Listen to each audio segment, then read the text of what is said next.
Hi అండి. అందరికీ నమస్కారం. Welcome to my channel. ఈ వీడియోలో ఏపీలో కొత్త జిల్లాల విభజన అంశం మళ్ళీ తెరపైకి వచ్చింది.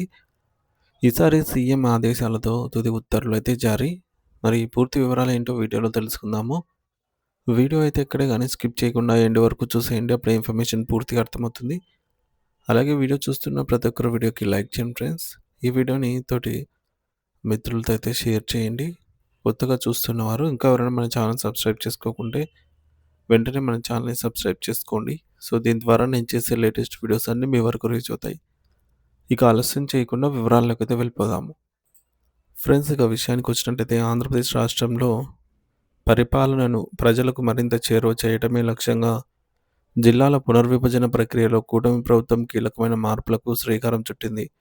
రాష్ట్ర వ్యాప్తంగా జిల్లాల సంఖ్యను 28కి ఖరారు చేస్తూ ప్రజల నుంచి వచ్చిన అభ్యంతరాలు మరియు సూచనల మేరకు ముఖ్యమంత్రి నారా చంద్రబాబు నాయుడు గారు చారిత్రాత్మక నిర్ణయాలు తీసుకున్నారు. ఈ నెల 31న తుది నోటిఫికేషన్ అయితే విడుదల కానున్న నేపథ్యంలో శనివారం జరిగిన సమీక్షా సమావేశంలో 927 అభ్యంతరాలపై సుదీర్ఘంగా చర్చించి భౌగోళిక పరిస్థితులకు అనుగుణంగా మార్పులు చేయాలని అధికారులను ఆదేశించారు. ముఖ్యంగా ప్రజల సెంటిమెంట్‌ను గౌరవిస్తూ నెల్లూరు జిల్లాలోని కీలక మార్పులైతే చోటు చేసుకున్నాయి. గూడూరు నియోజకవర్గ ప్రజల చిరకాల వాంఛ మేరకు ఆ ప్రాంతంలోని 5 మండలాలను తిరిగి వెనక్కి నెల్లూరు జిల్లాలోనే విలీనం చేయాలని ప్రభుత్వం నిర్ణయించింది. ఇక ఆ ప్రాంత వాసులకు పెద్ద ఊరటనిచ్చే అంశం ఇది. రాయలసీమ ప్రాంతంలో కూడా పరిపాలనా సౌలభ్యం కోసం పలు మార్పులు చేశారు. రైల్వే కోడూరును తిరుపతి జిల్లాలో, రాయచోటిని మదనపల్లి జిల్లాలో, అలాగే రాజంపేట, సిద్ధవటం, వంటిమిట్ట మండలాలను కడప జిల్లాలోనే తిరిగి కలిపే ప్రతిపాదనలపై చర్చించారు. విస్తీర్ణ పరంగా అతిపెద్ద మండలమైన ఆదోనిని ప్రజల సౌకర్యార్థం 2 మండలాలుగా విభజించేందుకు ముఖ్యమంత్రి మొగ్గు చూపారు. ఉత్తరాంధ్ర విషయానికి వస్తే అనకాపల్లి జిల్లాలో నక్కపల్లి డివిజన్‌కు బదులుగా రవాణా పరంగా అనువైన అడ్డరోడ్డు జంక్షన్ డివిజన్‌ను ఏర్పాటు చేయాలనైతే ఆదేశించారు. మునగపాకను అనకాపల్లి డివిజన్‌లోను, అచ్యుతాపురంను అడ్డరోడ్డు డివిజన్‌లోను చేర్చనున్నారు. రంపచోడవరం కేంద్రంగా ఏర్పడనున్న పోలవరం జిల్లాలో మాత్రం ఎటువంటి మార్పులు లేకుండా ప్రాథమిక నోటిఫికేషన్ ప్రకారమే యథావిధిగా కొనసాగించనున్నారు.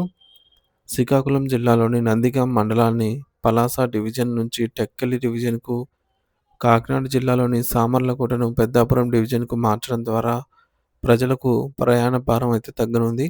ప్రకాశం జిల్లా విషయంలో కూడా పటిష్టమైన మార్పులు జరిగాయి.